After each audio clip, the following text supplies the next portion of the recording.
Welcome to Sacrilegious Discourse. I'm husband. And I'm wife. Together, we're reading the Bible for the very first time. We grew up without religion and wanted to know what all the fuss was about. Well, what have we learned so far? That God is a dick, and apparently some people believe in talking donkeys. We're not trying to pass ourselves off as experts. Nope, we're just reading the Bible for the first time and giving our first take reaction. If you'd like to join us in this venture, you might consider starting at episode 1. Otherwise, jump in wherever you like. All right, let's go read the Bible. Yeah, let's get to it.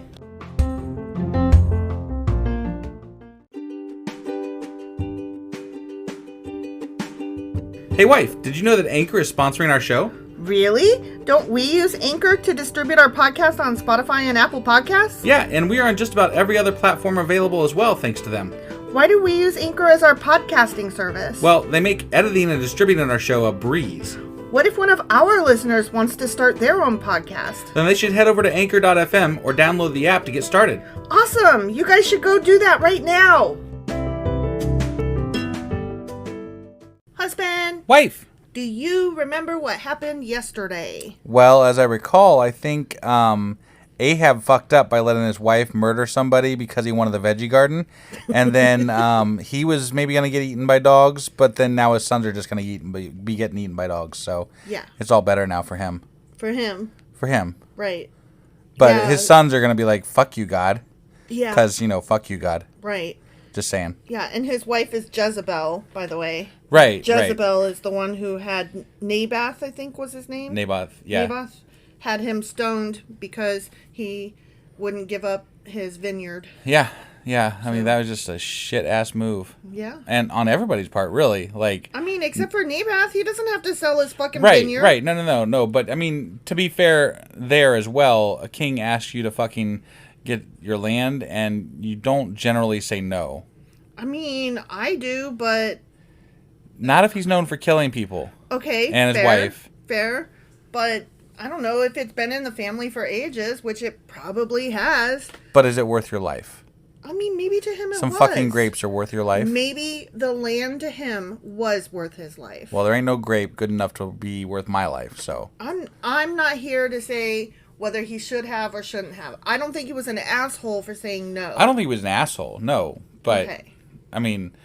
Things could have gone a lot better in many different ways. Well, yeah, when you're dealing with a bully, absolutely. If you always let the bully have their way, things tend to go better.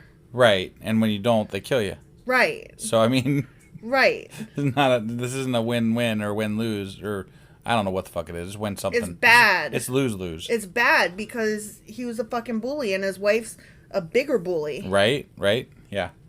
All right, well, that was 1 Kings chapter 21. Sure as fuck was. Today, we're getting into the last chapter of the book, which is... 1 Kings chapter 22. All right, let's go do this. Okie dokie. Hey, wife, do you like coffee in the morning? I sure do, husband. Morning, noon, night. Which reminds me, I need to add that to our grocery list because we're running low. Wait, before you do that, check out the website ungodlybrew.com where you can purchase a pound of your favorite flavor of coffee. What if I want more than 1 pound? Either order a larger amount or better yet, get 10% off by setting up a subscription for every 2 weeks or a month or whatever works for you. Did you set up something special for our listeners? You know I did. Exclusive for our listeners, get an additional 10% off subscriptions by entering the code SACRILEGIOUSCOFFEE at checkout. That's a hellishly good deal. Ungodly Brew is hellishly good coffee. Okay, 1 Kings chapter 22. Okay. Final chapter of this book. Yeah, it is. Okay. So for 3 years, there was no war between Aram and Israel. That's nice. Isn't that nice? I like it when really there's nice. no war. 3 years. 3 whole years. 3 whole ones. Then, during the 3rd year, King Jehoshaphat of Judah went to visit King Ahab of Israel. Oh, shit's about to get real? Warish. During the visit, the king of Israel said to his officials, "Do you realize that the town of Ramoth Gilead belongs to us? And yet, we've done nothing to recapture it from the king of Aram." There we go. He just now realized, like, it's been years, decades maybe even at this point, since he's been king, and he's just like, wait a second. Hang on. I want that corner of We're the globe. missing a fucking town, man. Yeah, yeah. Then he turned to Jehoshaphat and asked, "Will you join me in battle to recover Ramoth Gilead?" Jehoshaphat replied to the king of Israel, "Why, of course. You and I are as one. My troops are your troops, and my horses are your horses." Okay. There's a lot of like alliances between different kings at this point in time, which is a lot different from what they used to, like when they were talking before. It was just always two kings. Right. Like, you know, like the early kings of Israel, it was just two kings. But now there's like all these other kings that they're like alliances here and alliances there. Right. And it's kind of interesting. It's kind of like Game of Thrones. Right? Yeah. It really is. Then Jehoshaphat added, "But first, let's find out what the Lord says." Yeah, Oh, because it okay. matters to him now that he wore that potato sack last time. No, this is Jehoshaphat said it. Oh, Yeah. okay. I'm glad he's saying a good thing. He's doing it good. I mean, in the course of the Bible canon, yes. Right, because I don't agree with God. No. Nor do I believe in him. No, I'm saying within story world. Okay, all right. Just clarifying. Yeah, definitely. So the king of Israel summoned the prophets, about 400 of them, and asked them, "Should I go to war against Ramoth Gilead, or should I hold back?" I find this very interesting because it was just a few chapters ago that we were talking about Elijah being the only fucking prophet left in Israel. And now we have 400? 400. Where did these 400 people fucking come from? My ass. Okay, so he asked them, "Should I?" And they all replied, yeah, go right ahead. The Lord will give the king victory." But Jehoshaphat asked, "Is there not also a prophet of the Lord here? We should ask him the same question." Wait, weren't those... Who? Those What? were prophets of, I think those were probably prophets of Jezebel's. Oh, so Asherah. It didn't specifically say that. It just said Oh. 400 prophets. Okay. Didn't say what. But now he's specifying, I want a prophet of the Lord. Okay. So All right. I'm going to guess that those other 400 prophets were Jezebel's. Okay. That's my guess. Yeah, I don't know. no. But that's interesting. Like, when I think prophet and they're Yeah. referencing them for asking them a question, they don't generally ask any other prophets other than the Lord's prophets Right. questions. Exactly. But they literally refer to this other God, their prophets, as prophets. Yeah. Like, that's just weird to me. It is. It is. In the Bible. In the Bible. That's crazy. The king of Israel replied to Jehoshaphat, "There is one more man we could consult the Lord for us, but God, I hate him. Elijah. He never prophesies anything but trouble for me." His name is Micaiah, son Wait, what? of Imlah. What the fuck is this? I hate this Micaiah guy. I thought the guy he hated was Elijah. Well, we're not talking about Elijah in this But he chapter. did hate Elijah, right? But now we're talking about Micaiah. Jesus. You need to keep up, sir. But there's... No, I'm talking about Micaiah now. Okay. That hate was last chapter. This hate is Micaiah. Got this it. chapter. All right. Okay? Yeah. Son of Imlah. Keep up. Okay. Jehoshaphat replied, "That's not the way a king should talk. Let's hear what he has to say." So the king of Israel called one of his officials and said, quick, bring Micaiah, son of Imlah." King Ahab of Israel and King Jehoshaphat of Judah, dressed in their royal robes, were sitting on thrones at the threshing floor near the gate of Samaria. Okay. Samaria? Yeah, I don't Samaria? know. All of Ahab's prophets were prophesying there in front of them. Call me Ishmael. Oh, wait. So Ahab's prophets are Baal because he was the one Yeah. who worshipped Baal. Yeah. So that was the ones that he was questioning. But I thought they all died there when they were lighting the fires. So Can they ever all die? never. Never. Nothing ever all dies in the Bible. It's never complete. Except for that one time when he, wiped everybody out but Noah. Even Then they all died except for those people that he put in the right. boat. There's always except for. Even Right, if it's not right. mentioned. Yeah. Yeah. One of those people, Yeah. Zedekiah, son of Kenana, made some iron horns and proclaimed, "This is what the Lord says. With these horns you will gore the Arameans to death." All the other prophets agreed. This is the Baal prophets, Yeah, right? The yeah. Ahab prophets. Yeah. Okay. All the other prophets agreed. "Yes," they said, "go up to Ramoth Gilead and be victorious, for the Lord will give the king victory." Just a guess here, but I'm going to guess that Micaiah, was that guy's name? I'm going to bet that he's going to prophesize the other way. I think you are correct. And I also bet that he's going to be correct. I think you are also correct on that. Because otherwise this probably wouldn't be in the Bible. Probably. I'm just saying. Probably. No, I would not take that bet. Right, I because think you are correct. I've got that one. That's like a lock-in. That's a lock. You got this one. Yeah. Meanwhile, back at the ranch, just kidding. Meanwhile, the messenger who went to get Micaiah said to him, "Look, all the prophets are promising victory for the king. Be sure that you agree with them and promise success." But Micaiah replied, "As surely as the Lord lives, I will only say what the Lord tells me to say." There you go. I mean, that's smart, given that God tends to kill the people that don't do what he wants. But is it and worth they grapes? get eaten by lions, But is it or the good dogs. grapes? I don't know. I mean, would you tell the truth for your life?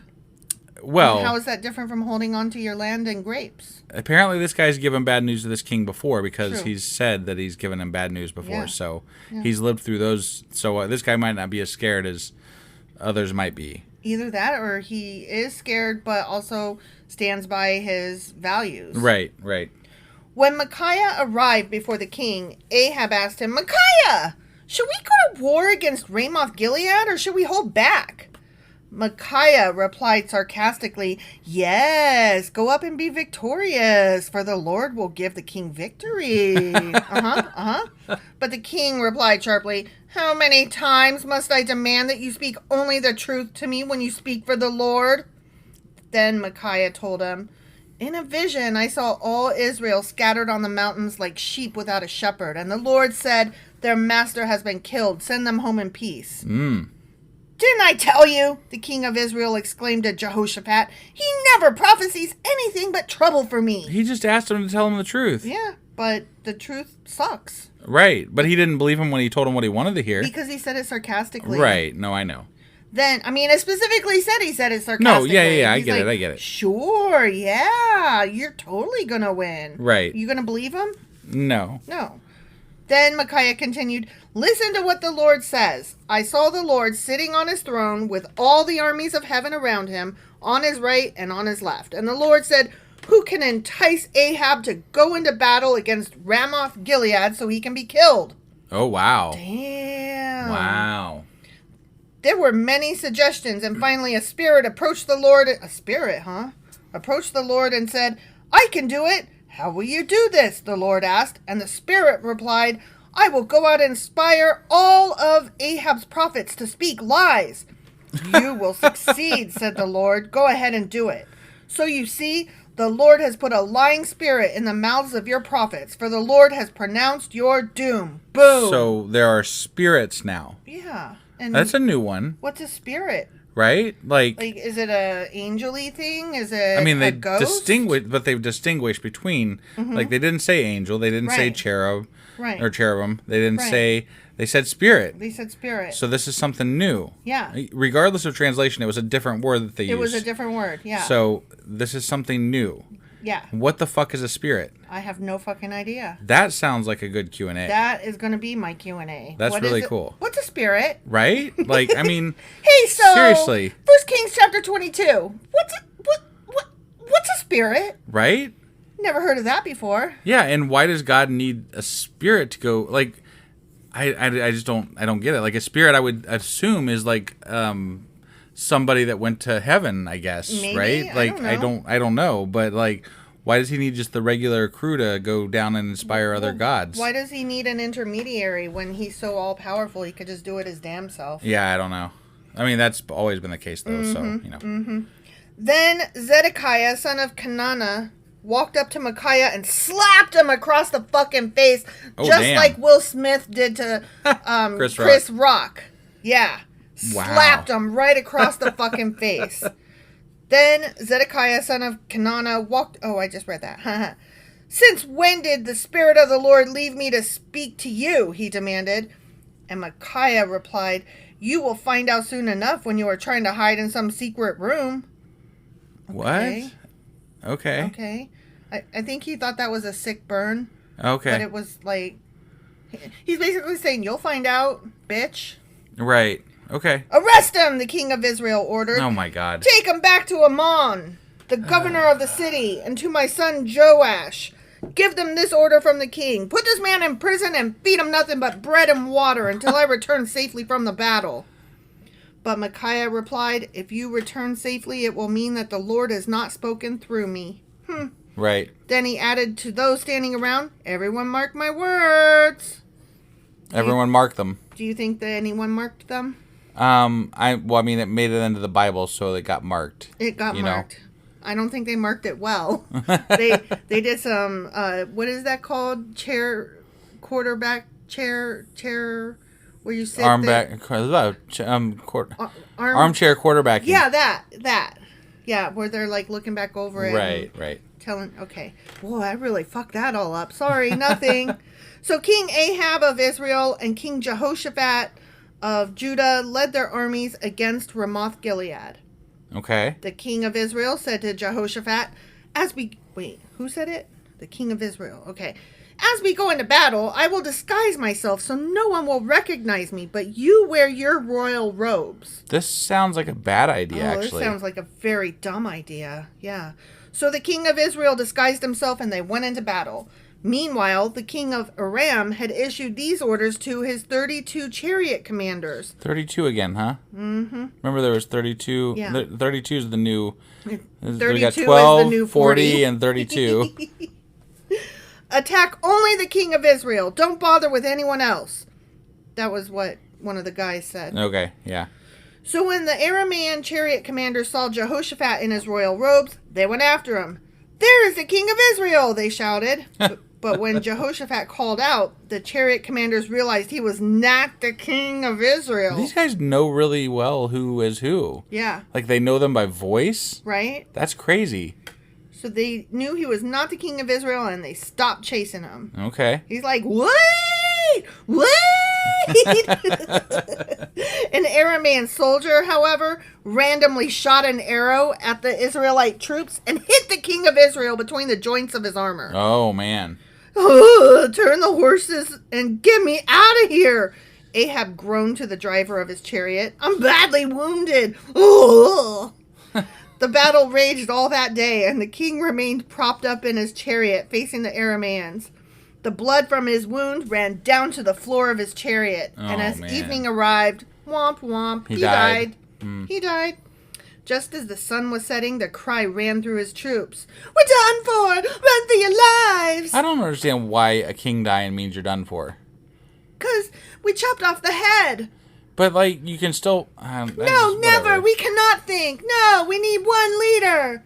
Run for your lives! My thinking is this, because if you are running away after your king died and you're sad and can't hold it together anymore, you didn't really give a shit about the cause all that much in the first place.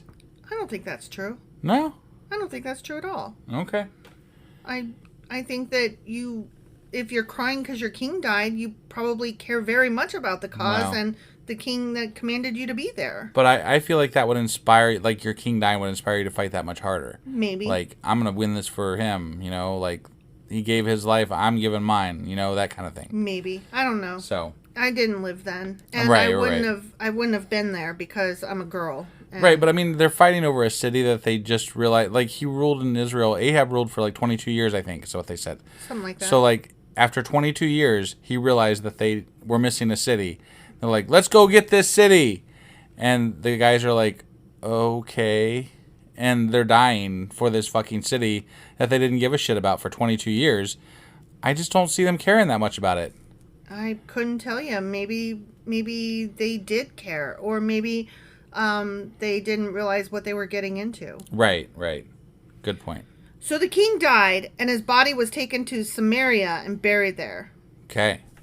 Then his chariot was washed beside the pool of Samaria, and dogs came and licked his blood at the place where the prostitutes bathed. There goes that prophecy happening. Just as the Lord had promised. Right? Man, that's such a strong prophecy that it came true in the book that they wrote. Right where prostitutes bathed, too. Right, so bad. Damn. Like, man, that's awful. Not really. No, I don't really But care. Who gives a shit?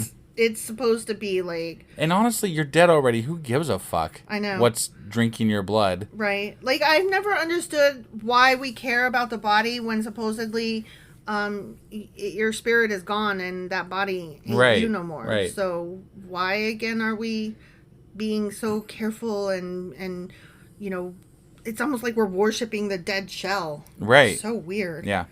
The rest of the events in Ahab's reign and everything he did, including the story of the ivory palace and the towns he built, are recorded in the books of the one whatever book. the King the Chronicle Chronicle things. King thing. So Ahab died, and his son Ahaziah became the next king. Okay. All right? Yeah, we're on to a new king. We're on to a new king. So we're starting a new little section here. All right, but he's going to die too, according to the prophecy thing, whatever. Yep. Jehoshaphat, son of Asa, began to rule over Judah in the 4th year of King Ahab's reign in Israel. Jehoshaphat was 35 years old when he became king, and he reigned in Jerusalem 25 years. Okay. His mother was Azubah, the daughter of Shilhi. Jehoshaphat was a good king, following the example of his father Asa. That's nice of him. Right. He did... Oh, that's why he was asking, we should ask the Lord's prophet, yo. Right. He did what was pleasing in the Lord's sight. During his reign, however, he failed to remove all the pagan shrines. Oh, what And a the people still asshole. offered sacrifices. Oh my, how could he ever let this happen? Burned incense there. So horrible. Ugh. Oh my God. Yeah, I don't know. I mean, he did good, but he let bad things happen. He didn't make sure his people did good. Yeah, he's just terrible. Right? Yeah. Jehoshaphat also made peace with the king of Israel. The rest of the events in Jehoshaphat's reign, the extent of his power, and the wars he waged are recorded in the book of King Chronicle shit, whatever things. Yep. He banished from the land the rest of the male and female shrine prostitutes who still continued their practices from the days of his father Asa. He got rid of the shrine prostitutes. I guess they went over to that river where what is his name? Ahab died. Yeah. Yeah. There was no king in Edom at that time, only a deputy. Okay. I don't care. Right, whatever. He wore blue shoes, not red. Like, what? Jehoshaphat also built a fleet of trading ships to sail to Ophir for gold. Oh, wow. But the ships never set sail, for they met with disaster in their home port of Ezion-Geber. Oh, that's a shame. At one time, Ahaziah, son of Ahab, had proposed to Jehoshaphat, "Let my men sail with your men in the ships." But Jehoshaphat refused that request. Well, yeah, he doesn't want to share the gold. Right? Why would you want to share the gold? When Jehoshaphat died, he was buried with his ancestors in the city of David. Okay. Then his son Jehoram Yeah. became the next king. Okay. All right? So we got 2 new kings now. All right. Ahaziah, son of Ahab, began to rule over Israel in the 17th year of King Jehoshaphat's reign in Judah. Okay. He reigned in Samaria 2 years. But he did what was evil in the Lord's sight, following the example of his father and mother and the example of Jeroboam, son of Nebat, who had led Israel to sin. Does it really matter? He was destined to die by God anyway. Right? So, might as well enjoy your time, I Yeah, guess, right? Yeah, if somebody prophesied that I was going to die and they were known to tell prophecies that always came true, I would be like, then I'm going to ride all the rides. Right, and, yeah, I'm going out fucking... I'm doing all the drugs, drinking all the drinks, smoking all the things. Right, yeah. Yeah, I'm going to live it up. Might as well. Yep. He served Baal and worshipped him, provoking the anger of the Lord, the God of Israel, just as his father had done. The end. But God already said, dude, you're dying. Yep. So it didn't fucking matter. It didn't fucking matter. But that is the end of 1 Kings. It is. Interesting. And now we had 2 new kings, one of which already died. But we got 1 new king at least. Yep. That might be continuing in the next chapter. Or next book, I mean. He seemed halfway decent. It seemed that way for now. For now. But then, we've got examples in the past where... they start out good, but they always fail. In the last fucking page. They go on a fuck fest suddenly. Right, yeah. That's just crazy shit. So. I married the whole planet. I was good, but I married the whole planet. Right, yeah. Yeah, that's usually what it is. Right? Well, was it what it was with, what's his face? I can't remember. I can't remember either. I as soon as you would say it, if you said it, I'd know it exactly, but I can't remember off the top of my head right now, and it's too late to look it up, so Yep. it is what it is. It be what it be. Right. All right. Well, that was the end of First Kings. It sure as fuck was. And tomorrow we will be coming back with a Q&A and wrap up. Mm-hmm. And then on Thursday, we will be doing...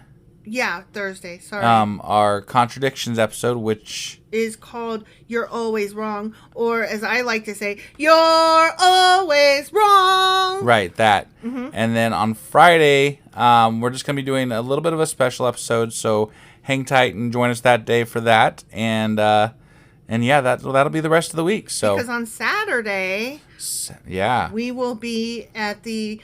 What's it called? We'll be at the Kentucky Free Thought Convention. Yeah, the Free Thought Convention. That's so what I was think we might actually not be doing an episode for one of the first times ever in a long time on Saturday. Ever in a long time. Well, like we used to do bi-weekly episodes, right. So we didn't always do daily. Right. But this will be the first time in a really long time that we haven't done an episode on a day.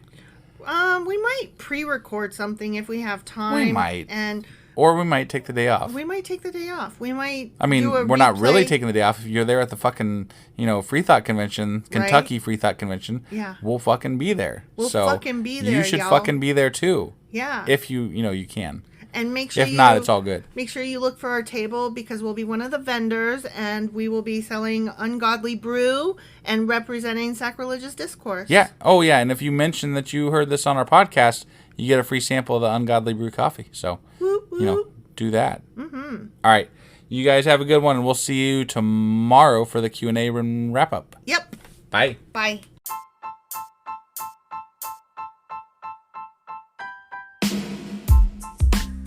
Hey, wife. I guess that's the end? But husband, that's just sad. It doesn't have to be. We are on lots of social media platforms like Twitter. Our handle there is sacrilegious_D. For D's nuts. Oh, my God. Stop doing that. Anyway, we're also on Facebook, Instagram, and Pinterest. There's a link to all of our social media sites at our website. Ooh, we have a website? Yeah, it's sacrilegiousdiscourse.com, where you can also find a link to our merch shop. We have a merch shop? Yep. We have podcast-themed clothing, mugs, notebooks, and more, as well as an atheist and science-themed products.